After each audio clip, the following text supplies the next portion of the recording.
ইশরাকের mayor হওয়া না হওয়ার বিষয়টি আদালতে বিচারাধীন থাকায় আইনি জটিলতা রয়েছে বলে জানিয়েছেন যুব ক্রীড়া এবং স্থানীয় সরকার ও পল্লী উন্নয়ন মন্ত্রণালয়ের উপদেষ্টা আসিফ মাহমুদ সজীব ভুঁইয়া।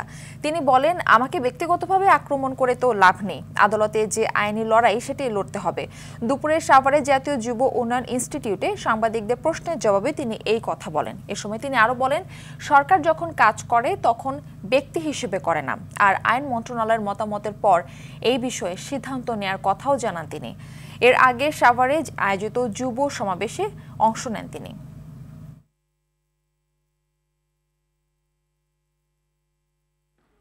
নানা ধরনের আইনি জটিলতা তৈরি হয়েছে, মেয়াদ সংক্রান্ত জটিলতা তৈরি হয়েছে। এই জটিলতাগুলো নিরসনে আমরা আইন মন্ত্রণালয়ের মতামত চেয়েছি এবং আমরা জানতে পেরেছি যেহেতু একটা রিট পিটিশন হয়েছে, আমরা লিগ্যাল নোটিশও পেয়েছি এবং ওই রিট পিটিশনের শুনানি হয়তো আজকে হওয়ার কথা।